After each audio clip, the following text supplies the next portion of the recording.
Good morning friends. अब यहाँ फिर आपका एक क्वेश्चन है ना। हिंदी के 15 क्वेश्चन का सेट है।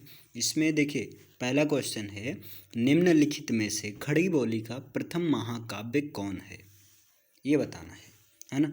वैदेही, वनवास, दूसरा ऑप्शन है साकेत, और तीसरा प्रिय प्रवास, और चौथा है द्वापर।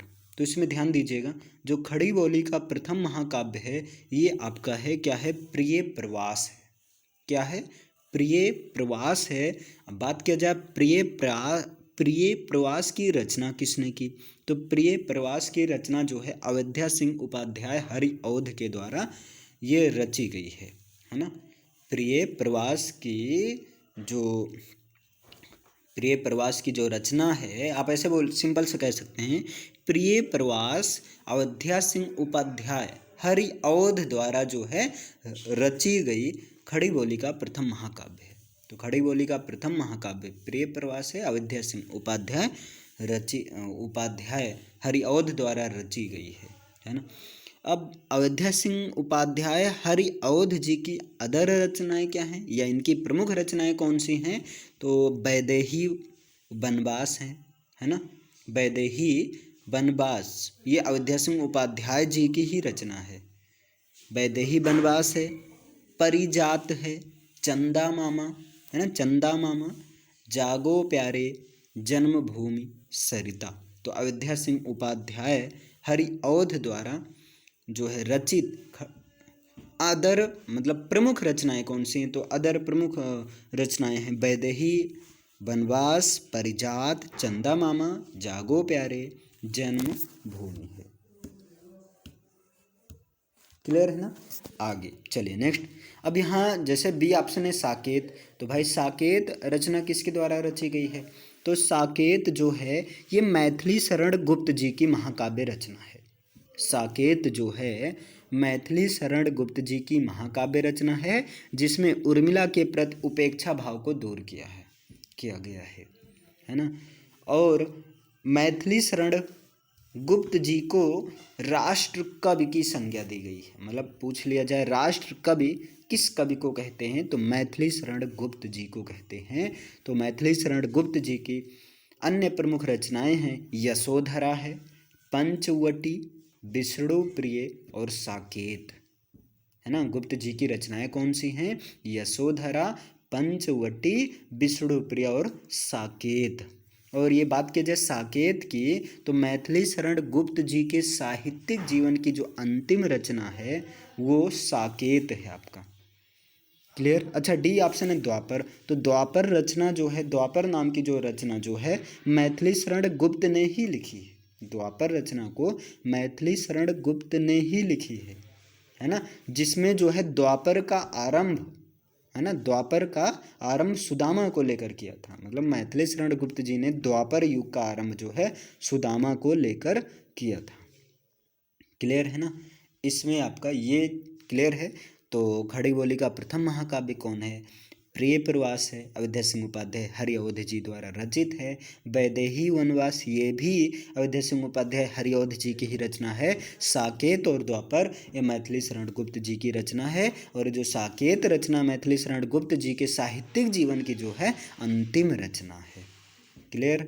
चलिए आगे देखते हैं। अगला क्वेश्चन है, तालु में जीभ का ना लगना, तालु में जीभ का ना लगना इसका अर्थ क्या है, तो तालु में जीभ का ना लगना इसका मतलब होता है चुप ना रहना, मतलब बोलते रहना।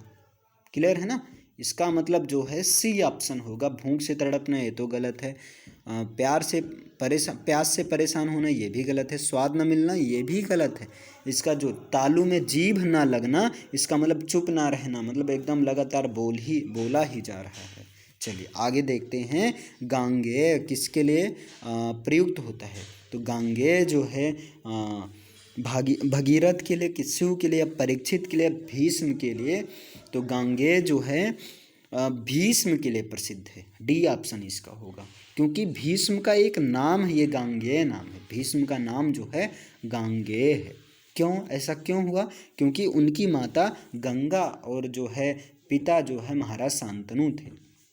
और गंगा के बेटे होने की वजह से ही भीष्म को गांगेय कहा गया। गांगेय के नाम से ये प्रसिद्ध हो गए, या गांगेय, इनको भीष्म को गांगेय भी कहा जाता है, तो ध्यान दीजिएगा। चलिए अगला देखिएगा, सूर्योदय से, है ना, कौन पक्षी प्रसन्न होता है। यहाँ पर क्वेश्चन है, सूर्योदय से कौन पक्षी प्रसन्न होता है। चक्रवाक, चकोर, चातक और जो है कटक। तो सूर्योदय से चक्रवाक पक्षी, ध्यान देना कौन सा ऑप्शन है, चक्रवाक, ए ऑप्शन आपका है। सूर्योदय से कौन पक्षी प्रसन्न होता है, तो चक्रवाक नामक पक्षी प्रसन्न होता है ना। अब होता क्या है, जैसे जो कवि हैं, जो साहित्यकार हैं, इन लोगों की ये मान्यता है कि जो चक्रवाक पक्षी ये रात में, है ना, ये रात के समय में मादा पक्षी से अलग हो जाता है ना, रात में मादा पक्षी से अलग हो जाता है और तीव्र विरह व्यथा, मतलब तेज विरह व्यथा प्रकट करता है। और जैसे सूर्योदय के पश्चात ये मादा से मिलता है, और इसीलिए कहा जाता है कि जो चक्रवाक पक्षी है ये आपका क्या होता है, सूर्योदय से प्रसन्न होता है, क्योंकि ये प्रसन्न होने के बाद ये मादा, जब सूर्योदय होता है तो इसके बाद ये मादा पक्षी से मिलता है। क्लियर। बात किया जाए चातक की, तो जो चातक पक्षी, अगर भारतीय साहित्यकार की बात करें तो भारतीय साहित्यकार कहते हैं कि वर्षा ऋतु और बसंत ऋतु, दो ऋतु, वर्षा ऋतु और बसंत ऋतु में, मतलब एकदम मधुर आवाज़ में सुरीली धुन से बोलने वाला ये पक्षी होता है, चातक पक्षी होता है। क्लियर है। चलिए आगे आते हैं, कौन सा शब्द शत्रु का समानार्थी है। इसमें यह बताना है कि कौन सा शब्द है जो कि शत्रु का समानार्थी। आरति, अराति, आरती, आर्त, ये बताना है पांचों का कि शत्रु का पर्यायवाची जो अराति है ना, यानी कि बी ऑप्शन सही होगा। जो शत्रु का समानार्थी शब्द है वो है अराति है ना। अच्छा, शत्रु के और समानार्थी शब्द कौन कौन से हैं, तो और जो समानार्थी शब्द हैं वो जैसे आपका बैरी है, अमित्र, रिपु, दुश्मन, अरि, विपक्षी, प्रतिपक्षी।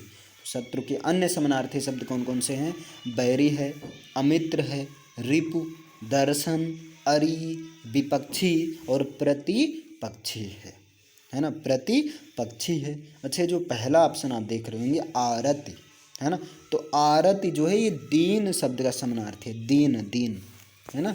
आरती जो है दीन शब्द का समानार्थी होता है। आर्त बात किया जाए, आर्त, आरती तो नाम है भाई, है ना। आर्त बात किया जाए तो आर्त जो है दुख शब्द का आर्त दुख शब्द का समानार्थी है। जो आत्र है वो आपका दुख शब्द का समानार्थी है। क्लियर है। आइए यहाँ पर 6 नंबर देखिएगा, भारत भारती किसकी रचना है। भारत भारती जो रचना है ये किसकी रचना है, धर्मवीर भारती जी की है, नरेंद्र मेहता की, या मैथिली शरण गुप्त की, या जो गोपाल शरण सिंह नेपाली की है, किसकी है। तो भारत भारती मैथिली शरण गुप्त जी की प्रसिद्ध रचना है। मैथिली शरण गुप्त ने इस रचना, इस काव्य कृत मीन्स भारत भारती को 1912 और 13 में लिखी। इसमें हुआ क्या, इसमें जो है स्वदेश, मतलब ये जो भारत भारती है अपने देश के प्रति प्रेम को दर्शाती है ना, और वर्तमान समय में इस जो है भारी दुर्दशा से उबरने का समाधान खोजने का भी प्रयास करती है ना।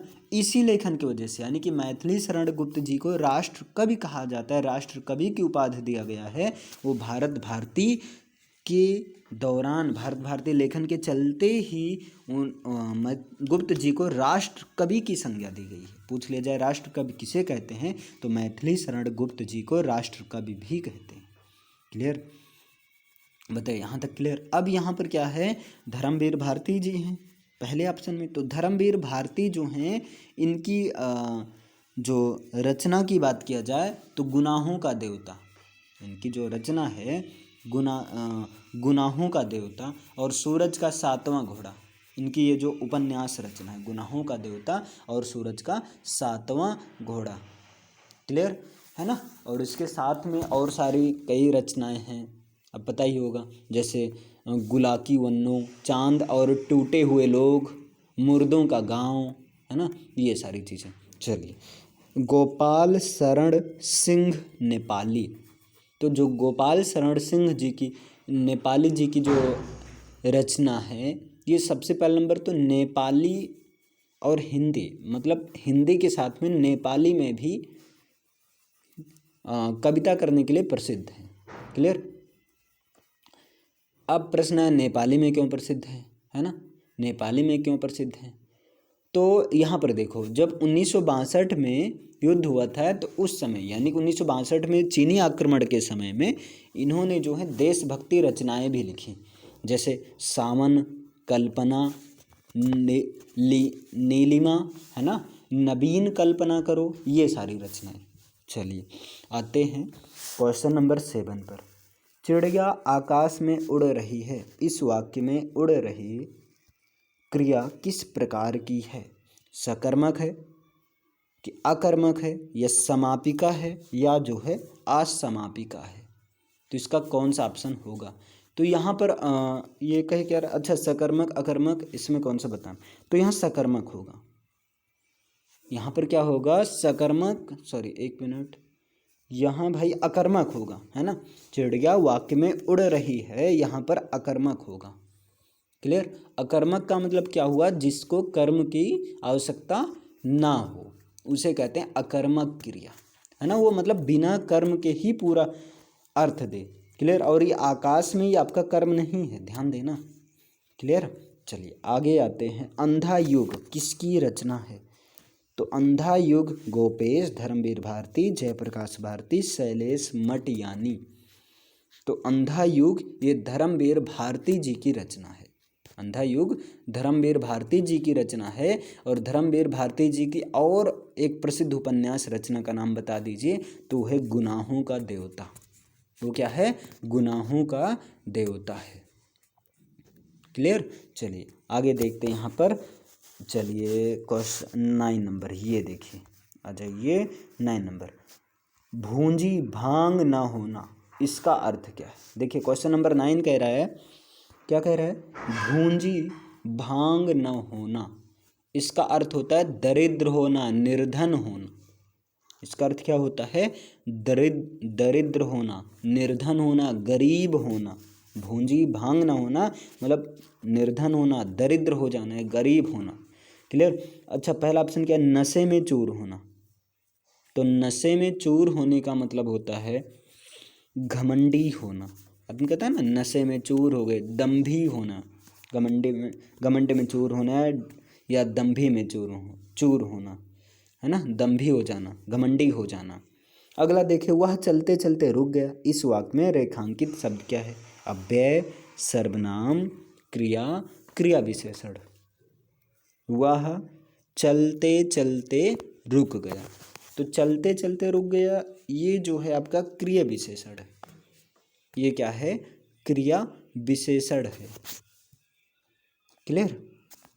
आगे देखिए यहाँ पर 11 नंबर। निम्न में एक शब्द हाथी का पर्याय नहीं है, उस शब्द का चयन कीजिए।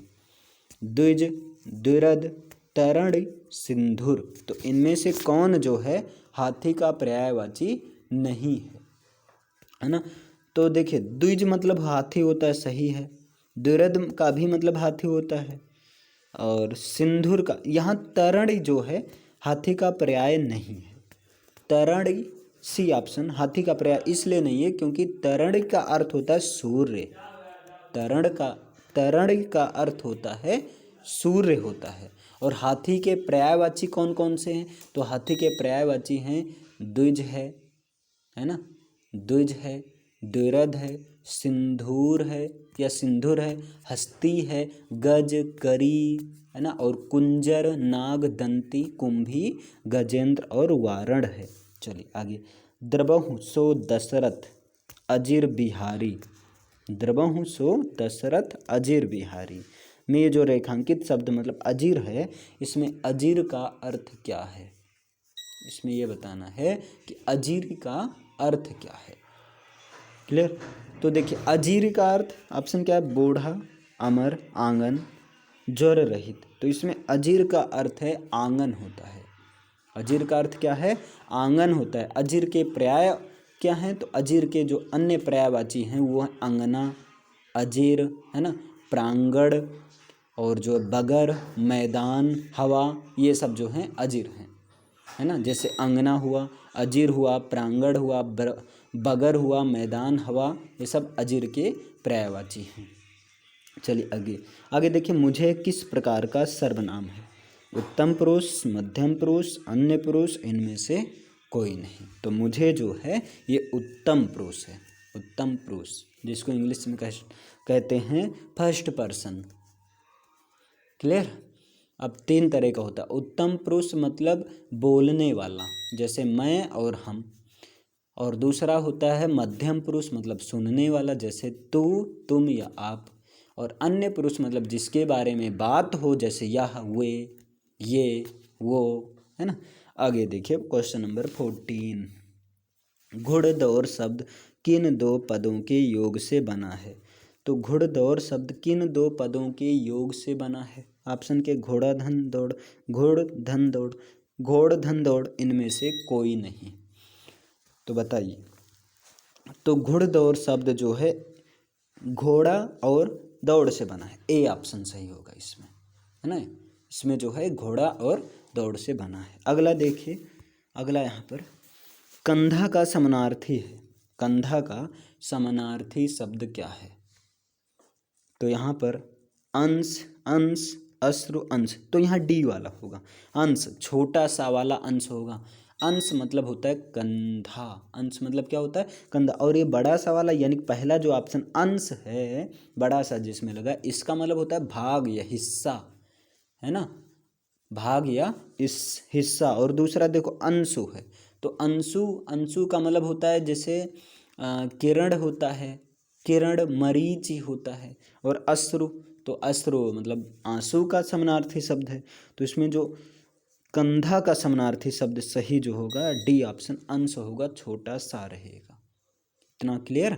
तो ये चलिए एक बार रिवीजन कर लीजिए। आइए एक बार इन सबको रिवीजन कर लेते हैं। तो यहाँ पर देखिए, पहला खड़ी बोली का प्रथम महाकाव्य कौन है? प्रिय प्रवास है, सी ऑप्शन। दूसरा तालू में जीभ न लगना, इसका अर्थ क्या है? चुप ना रहना। अगला गांगेय किसके लिए प्रयुक्त होता है? तो गांगेय जो है भीष्म के लिए प्रयुक्त होता है। अगला देखिए, अगला है जो आपका सूर्योदय से कौन पक्षी प्रसन्न होता है? तो सूर्योदय से जो है चक्रवाक पक्षी प्रसन्न होता है। कौन सा शब्द शत्रु का समानार्थी है? तो इसमें अराति, बी वाला ऑप्शन जो है शत्रु का समानार्थी है। भारत भारती किसकी रचना है? तो मैथिली शरण गुप्त जी की रचना है। इसी के चलते इनको राष्ट्रकवि की उपाधि दी गई। अगला देखिए, जो है चिड़िया आकाश में उड़ रही है, इसमें अकर्मक, उड़ रही जो क्रिया अकर्मक क्रिया है। अंधा युग किसकी रचना है? तो अंधा युग जो है धर्मवीर भारती जी की रचना है। चलिए आगे देखते हैं। यहाँ पर यहाँ भूंजी, भूंजी भांग न होना। तो भूंजी भांग न होना इसका मतलब होता है दरिद्र होना या गरीब होना। वह चलते चलते रुक गया। इस वाक्य में जो रेखांकित शब्द है चलते चलते, ये क्रिया विशेषण है।